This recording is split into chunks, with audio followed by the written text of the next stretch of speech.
Taking a deep breath, Gredark walked into the wall. The sky above him was cloudless and a deeper, more vibrant blue than he'd ever seen. In the distance, a city floated, sparkling in the sunlight like a diamond. Nearby, an emerald-skinned human with large white feathered wings paused in its graceful flight to glance in his direction, the angel's beautiful features marred by surprise. For the briefest of moments, Gredark was enveloped in utter idyllic peace.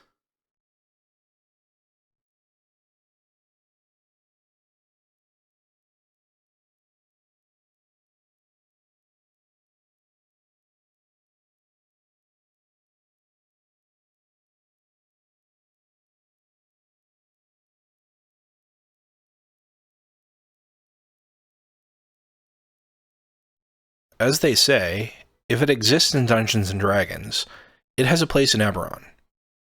In this Library of Korranburg, I'm going to be looking at some of the races outside of the core races of Eberron.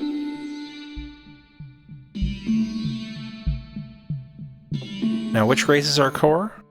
Since 5th edition is current, let's say the races which appear in the 5th edition Player's Handbook, so that's human, elf, drow, halfling, dwarf, half-elf, gnome, half-orc, tiefling, and dragonborn. On top of those, add the ones that appear in Eberron Rising from the Last War. Warforged, changeling, shifter, orc, goblin, hobgoblin, bugbear, and kalashtar.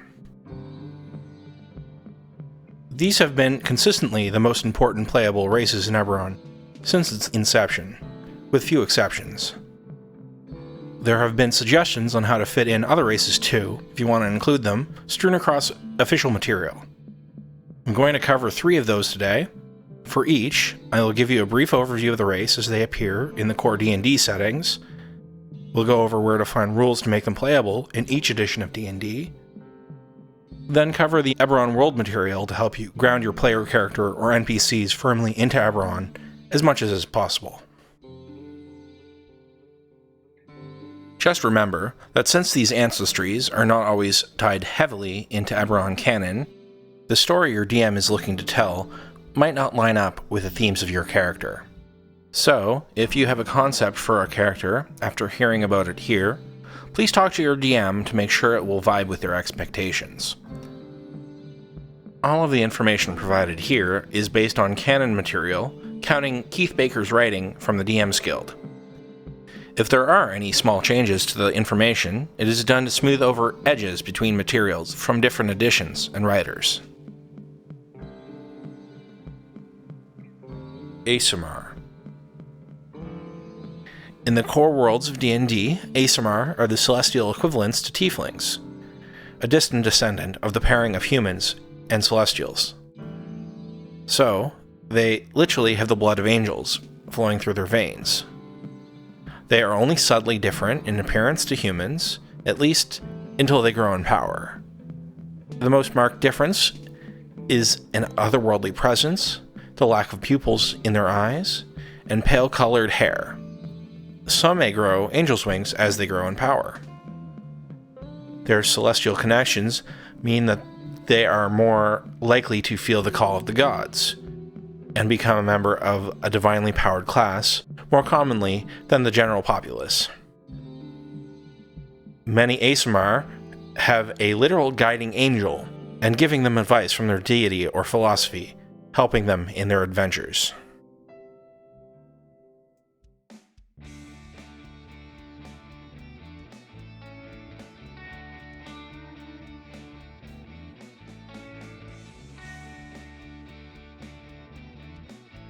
Aasimar are playable with a level adjustment out of the 3.5 edition Monster Manual.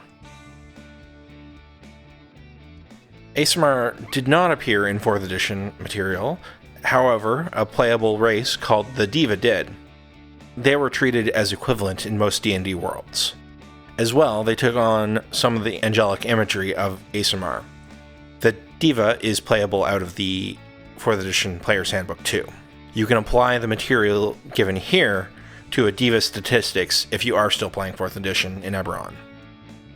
In 5th edition, Aasimar appear in Volo's Guide to Monsters with 3 subraces, and they are expected to be updated in Mordekainen's Monsters of the Multiverse coming in 2022.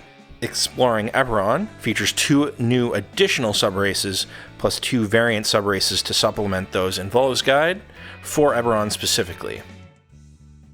Aasimar are depicted as the ideal clerics and paladins, but also make great Divine Soul sorcerers or similar class options from previous editions like Invokers or Favored Souls.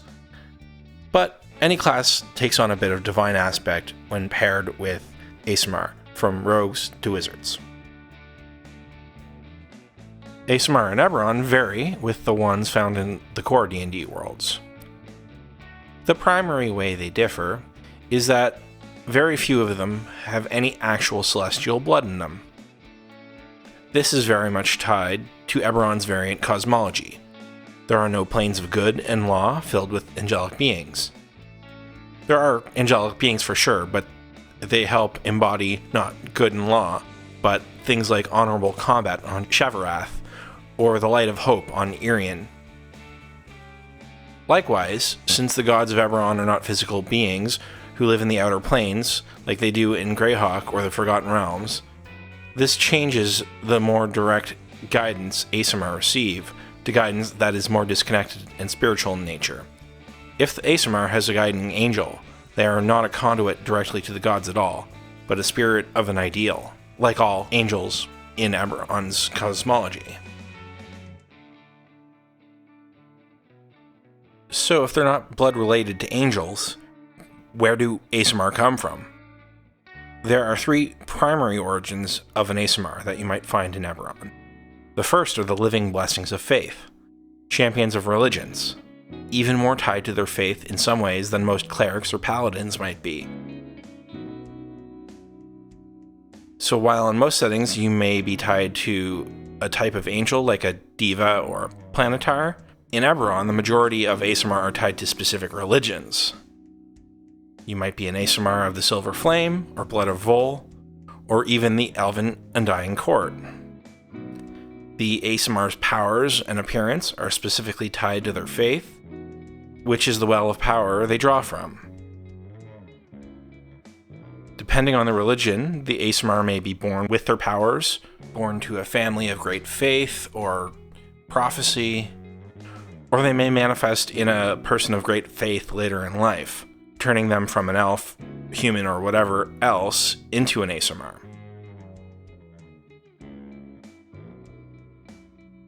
Aasimar of the second type at least seem to have traits tied to specific types of angels.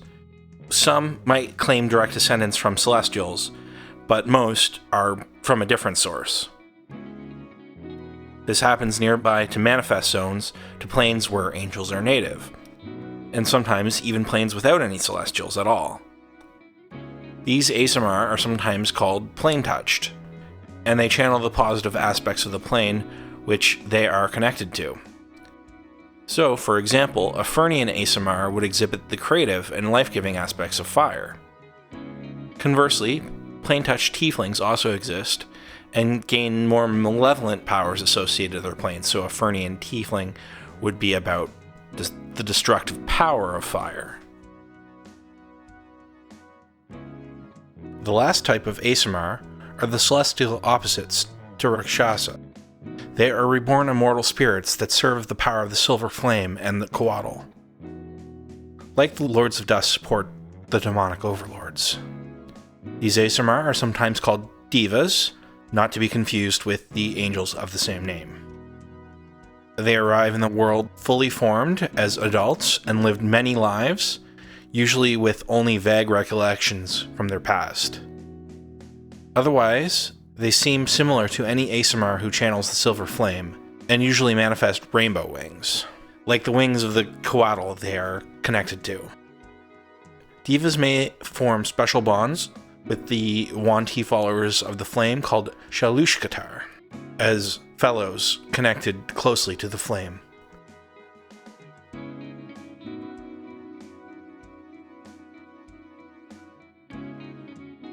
Since Aasimar are so rare, maybe 1 in 100,000, or even 1 in a million people, there is no nation of Aasimar somewhere hidden in Sarlona or Zendrik or anything like that, but they still have an effect on the world. The most important named Aasimar in Eberron is a prince. He is the leader of the Heavenly Fleet and controls territory in the Lazar Principalities. His name is Prince Lorister, and he wishes to bring law and justice to the entire region, which is difficult with the prevalence of both piracy and the blood of all in that part of the world. Aasimar are a great addition to any Eberron game, allowing you to be tied inherently to a religion or plane, or the eternal struggle against the overlords. The Gith. The Gith are made up of 2 subraces, the Githzerai and the Githyanki. In the core worlds of D&D, they are survivors of a people enslaved by mind flayers, and then freed via a rebellion led by the eponymous Gith. The survivors had 2 minds of where they were to go now that the yoke of the Ithlids over their lives was broken. One group, following one of their number, Zerthamon, wished to follow a path of peace and tranquility, and these moved to the shifting plane of Limbo to live in monasteries.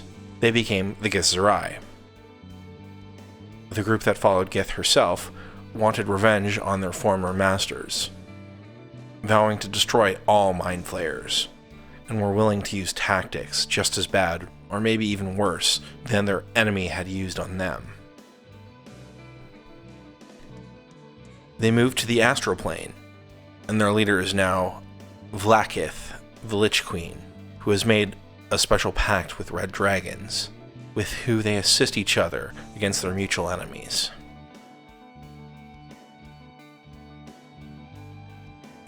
Both races are tied to strong magic and psionic powers, and are forces to be reckoned with. Both of the Gith subraces appear as playable races out of 3.5's Monster Manual with a level adjustment. In 4th edition, the Githzerai were detailed in the Player's Handbook 3, though the Githyanki never had a full player character race write-up. They did have an optional playable option in the Monster Manual. In 5th edition, both are in Volo's Guide to Monsters, with an update expected in 2022's Mordenkainen's Monsters of the Multiverse. Historically, both Gith races have often been tied to psionic classes, with the Githzerai often being portrayed as monks, and Githyanki as Gish, or multi-class fighters and mages.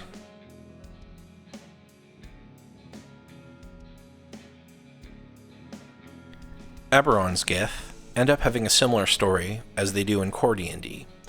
Before we go over that story in Eberron, I do want to note that the Githyanki have been called out as having no special connection to red dragons in the setting by canon, nor is there any mention of a Lich Queen leader specifically, though that doesn't mean some sort of Vlaakith equivalent doesn't exist. So that would be entirely up to the DM and players' stories.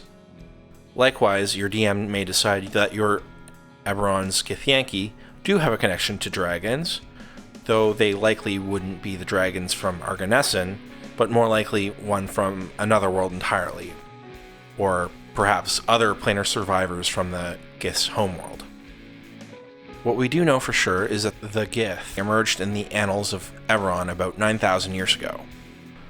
They, like their core D&D counterparts, were slaves to the creations of the Dalkir, the Mind Flayers.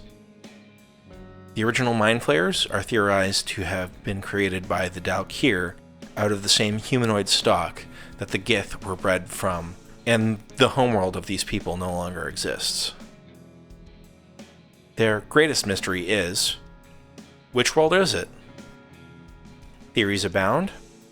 Another material plane entirely, that had been invaded by the Dalkir, but hadn't been lucky enough to have gatekeepers around to seal away the great evil. and once they destroyed that world, they moved along to Eberron. Another theory is that their world is another planet or planetoid within Eberron's solar system. However, scholars in Eberron have not even confirmed if other planetary bodies beyond Eberron's 12 moons and rings exist. People outside of time is another theory, that the Gith were from Eberron in the distant past or far-flung future, in which the Dalkir's invasions were successful. The story that most Gith themselves believe is that they are from Eberron itself, and they have stories of the world, including the Great Rings of Sybaris and all. But this version of the world did not feature humans, elves, or the other races we are more familiar with today. After the Gith's defeat, the Dalkir destroyed the Gith's home and then rebooted reality, resulting in the current world. Whichever course of events were true, we do find the Gith as slaves to the Illithids and the Dalkir in the Age of Monsters, and before the fall of Dakan. As slaves to the Illithids, the Gith honed magic and psionics to serve their alien masters, and were divided into two castes, one of soldiers and manual laborers, and one of personal servants and scribes. Both groups banded together when the gatekeeper seals were raised, and the Dalkir's powers waned. They escaped into the plains before they could be pursued by the remaining mind flayers. They recuperated in Kithri, the churning chaos, for a time. At this point, two leaders emerged, whose names should be familiar from core D&D. Gith, she was the warrior leader of the rebellion that finalized their escape from the mind flayers' yoke, and Zerthamon the Wise, who believed that mental discipline would be the thing to bring their final victory over the forces of Zoriat. The rift between the two groups fell primarily on caste lines. The former manual laborers and soldiers followed Gith into the endless astral plane. These became known as the Githyanki, and the scribes and servants followed Zerthamon, who remained in Kithri, soon calling themselves Githzerai. The two groups of Gith remain bitterly divided to this day, and do not shy away from raiding each other when they happen upon each other's enclaves, and refuse to work together on anything other than two specific activities: fighting mind flayers and assisting maintenance on gatekeeper seals. Today, the Githyanki retain their war stance at all times. They fly massive city-sized warships around the astral seas. They gain strength and experience by shifting these ships between planes and raiding. So at any time, one of these warships could attack a fortress in Shavrath, or the Endless Market in Irian's Amaranthine City, or even descend upon Fairhaven in Ondare. Githyanki are almost always hostile to outsiders, so meeting them in combat is more likely than any sort of diplomatic relations. Beyond the warships, Githyanki have created a few permanent settlements off the astral plane. Notably, a community called Katal Hazeth in the Greywall Mountains between Breland and Droam. This is less a village and more a fortress and strong point for them to raid into Khyber against Illithids. The fortress itself features constructions shaped like underwater creatures like nautiluses and seashell shapes, and there are connections to tangled maze-like tunnels the Gith called Illyriac, leading into the depths of Khyber. The Githzerai have more permanent homes than the Githyanki's roving astral warships. Instead, they have monastery vessels that stabilize local areas of the churning chaotic plane, Kithri. The power and discipline required to maintain areas of this plane is one of the ways the Githzerai challenge themselves and build up strength. There are many of these monastery vessels, like Zertheron IV, but the ascetics of the Githzerai are also willing to build in Eberron as well. In Kithri manifest zones, they may build a small enclave to prevent the creatures of chaos from running rampant in the material plane. One known enclave monastery is Sudaka, built in the large manifest zone called Utklaza in Adar, Sarlona. The manifest zone frequently but erratically opens portals and gives them a chance to test their mettle against the storms of chaos and monsters alike. Established NPC Gith in published works of note are the ancient leaders mentioned earlier, Gith and Zerthamon, though if either are still alive at this point, it's not known. Beyond them are two named Githzerai on the Kithri monastery vessel Zerthrin IV, those being the serene Azera, who is that vessel's spiritual and mental leader, and the Alazerth Elamon, the senior monk who is the vessel's spokesperson for outsiders. For Githyanki, some Gith living at the Katal Hizoth enclave are known, like Mautras Sheiskeltra, who is the commander, plus a group of other personnel from the base. I'll list them on the screen for you here.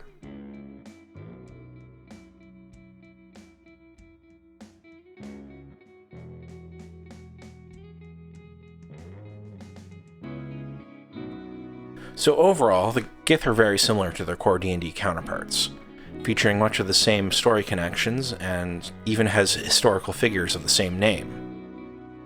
But they are tied even more closely to the plains of Eberron, have a more direct tie to the alien presence of the Dalkir, plus the mysterious origin, which is always fun, and could inspire a whole campaign.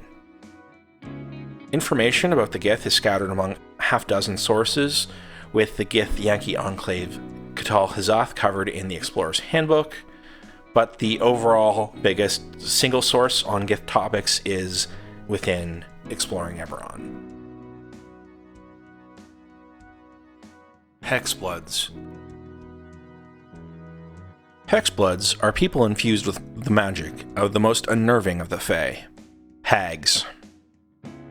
A person could be a Hexblood without knowing it if their parents made a bargain with a hag before they were born, and may be a bit different from birth, or at some point after a chance meeting with a wise old woman. They begin their transformation. Alternatively, the hag might take on an apprentice, or make a bargain with a person later in life and infuse them with their magic, turning them into a Hexblood. Hexbloods look akin to, and have powers similar to, the hag or coven of hags that created them.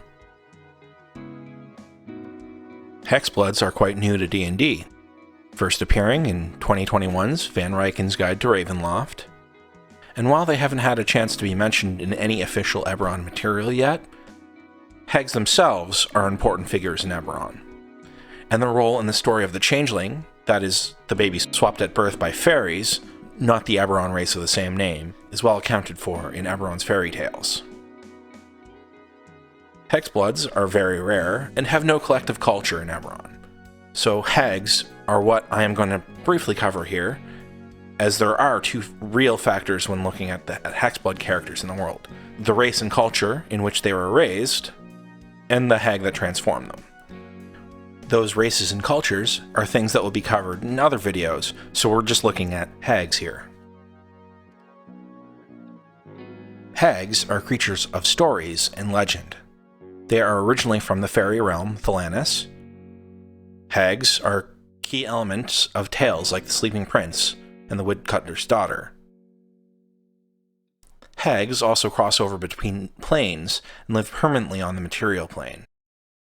So legends and warnings go out about hags as part of stories told to children. A child might hear that they need to drink all of their Trivex milk, or Sorakel might come for them in the night and steal their teeth, or she might come and steal their voice for being rude to their elders, that type of thing. Sorakel, as I mentioned, is sometimes called the Queen of the Night, and is the most feared of the hags. A powerful night hag that has appeared in hundreds of stories for centuries, and on every continent. The stories contradict each other on her powers and goals. One thing is clear, is that she has great mystical knowledge. Sorakel has not appeared in new stories in about a century, but in that time her daughters have emerged from legend into history. The three daughters of Sorakel were already known, much like their mother, as part of fairy tales and scary stories told around campfires. Let's look at the daughters. Sorakatra, a green hag, was known in legends where she meddled and tricked and twisted the peoples of Western Korver for her own unknowable reasons, sometimes helping, sometimes hindering them. She was most often known in the Shadow Marches, but tales of her activity come from all across Korver.